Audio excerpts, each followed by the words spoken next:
جی جناب 14 اگست کے موقع پہ آج بلاک 12 میں ایک زبردست پارک جس کا آج افتتاح ہے سیف الدین ایڈوکیٹ جو کہ جماعت اسلامی کے رہنما ہیں، وہ آنے والے ہیں اور افتتاح ہونے والا ہے. اور اس کے پیچھے دراصل جو شخصیت ہے، جو ٹاؤن ناظم ہے اس وقت نصرت اللہ صاحب، وہ اس وقت موجود ہے UC 8 میں. ہم کھڑے ہیں اس پارک کے افتتاح کے لیے. میں چاہوں گا نصرت بھائی ذرا سا روشنی ڈالیں اس حوالے سے. جی شکریہ انتخاب صاحب. یہ اس وقت موجود ہیں بلاک 12 میں. جگمگاتا ہوا چہرہ نظر آئے نا، نور سے بھرا ماشاءاللہ. تو وہ جو ہے بلاک 12 میں موجود ہیں اور یہ گلبرگ ٹاؤن کا ایک منفرد پارک ہے جس کا آج افتتاح پارلیمانی لیڈر سیف الدین ایڈوکیٹ صاحب کر رہے ہیں. اور یہاں جو ہماری UC کی منتخب قیادت ہے جس میں سعید امین موسیٰ صاحب ہیں اور فاروق نعمت اللہ صاحب ہیں، اسفر صاحب ہیں اور کونسلرز ہیں، اور یہ ان کا پرپوزل تھا اور یہ بنجر نما ایک پارک تھا اور جو ہے وہ اس کو ہم نے اس کی بحالی کا کام شروع کیا.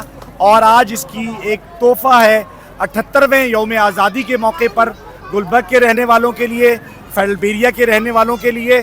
اور میں اس پارک کو جو ہمارے منفرد آئیڈیاز ہیں، اسپیشل انیشیٹیوز ہیں، اس میں اوپن ایئر جم بھی موجود ہے اور ایک خاص بات فیڈرل بیریا کا پہلا جو ہے وہ اسکیٹ رنگ موجود ہے. انشاءاللہ اس کا افتتاح بھی آج یہاں پر ہوگا اور بڑی تعداد میں لوگ اس سے مستفید ہوں گے. اور جو ہے جماعت اسلامی کی منتخب قیادت کا حافظ نعیم الرحمان صاحب کا یہ ویژن تھا کہ جب ہم نے منتخب ہو کر نہیں آئے تھے تو انہوں نے بات کہی تھی کہ ہم اختیارات کا رونا نہیں روئیں گے بلکہ اختیارات سے بڑھ کر کام کریں گے.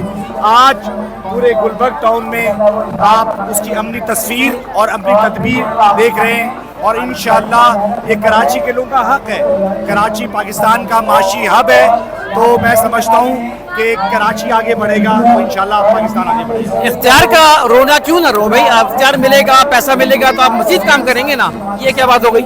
یہ بالکل ایسے ہی بات ہو گئی کہ جو پچھلی حکومتیں رہی ہیں، ایک تو انہوں نے اس پیسے کو امانت نہیں سمجھا اور جو پیسہ موجود تھا اس کا استعمال بھی نہیں کیا. اور جو اختیارات آپ کے پاس اویلیبل جو چیزیں ہیں اس کو ضرور آپ استعمال کریں، اس کے لیے کوشش کریں. تو الحمدللہ جو جماعت اسلامی قیادت ہے جب وہ منتخب بھی نہیں ہو کے آئی تھی تو حافظ نعیم الرحمان صاحب اس وقت بھی کراچی کا مقدمہ لڑ رہے تھے. کراچی کے وہ مسائل جو کراچی کی بنیادی ضرورت ہے، وہاں کے لوگوں کے رہنے والوں کی ضرورت ہے، پانی کا مسئلہ ہو، بجلی کا مسئلہ ہو، روڈوں اور سڑکوں کا مسئلہ ہو، سوئی گیس کا مسئلہ ہو، نادرا کا مسئلہ ہو، بحریہ کا مسئلہ ہو، یہ وہ سارے ایشوز تھے جو کراچی کے لوگوں کا بنیادی حق تھا. اس وقت جب منتخب نہیں ہے تو کر رہے ہیں، تو منتخب ہونے کے بعد ہم کیسے اختیارات کا رونا روئیں گے؟ تو الحمدللہ پیسہ موجود ہے لیکن اس کی فائنینشیل مینجمنٹ کرنے کی ضرورت ہے، اس کو امانت سمجھنے کی ضرورت ہے اور اس کو ڈیلیور کرنے کی ضرورت ہے. تو یہ بات پہلے بھی یہ پیسہ آتا تھا منتخب لوگوں کے پاس لیکن وہ لوگوں کی جیبوں میں جا رہا تھا، وہ لوگوں کے گھروں میں جا رہا تھا. الحمدللہ جماعت اسلامی کے منتخب قیادت نے اسی پیسے کو استعمال کیا ہے، اسی کو امانت سمجھا ہے اور اسی کو ڈیلیور کیا ہے. تو انشاءاللہ یہ سفر جاری ہے اور یہ میں سمجھتا ہوں کراچی دوبارہ اپنی جو ہے بقا کی جنگ لڑا انشاءاللہ اور کراچی دوبارہ پلٹے گا. اور کراچی جو عروس البلاد کہلاتا تھا، کراچی روشنیوں کا شہر تھا، انشاءاللہ واپس اسی طرف آ رہا ہے. تو میں سمجھتا ہوں کہ کراچی میں جب لوگوں نے صحیح فیصلہ کیا ہے، لوگوں نے جماعت پہ اعتماد کیا ہے، تو جماعت اسلامی نے کبھی مایوس نہیں کیا. بھلے وہ اغوانی صاحب کا دور ہو، وہ نعمت اللہ خان صاحب کا دور ہو، یہ وہ دور ہیں جو سنہری دور ہیں، جو روشن دور ہیں، جن کو آج لوگ جانتے ہیں، مانتے ہیں اور اس کے بارے میں پوچھتے ہیں کہ وہ دور کب آئے گا.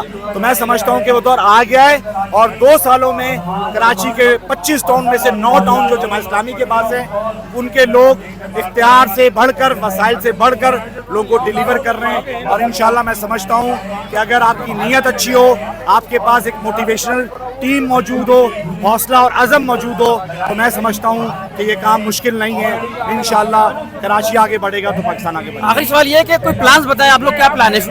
جی ہمارا پلان انشاءاللہ جو ہم نے اپنا جو میونسپل سروسز ہیں وہ تو گلبرگ ٹاؤن کر ہی رہا ہے، لیکن الحمدللہ گلبرگ ٹاؤن میں جو 2 بڑے اہداف جس کا حافظ نعیم الرحمان آپ کراچی میں بھی جس کو لے کے چلیں اس کو بیس بنایا ہے اور وہ پاکستان کے امیر ہیں، وہ تعلیم اور صحت. میں سمجھتا ہوں پوری دنیا کا اصول ہے کہ یہ لوگوں کو مفت فراہم کیے جاتے ہیں، لیکن پاکستان کی بدقسمتی المیہ ہے کہ یہ دونوں چیزیں جو ہے فروخت ہو رہی ہیں.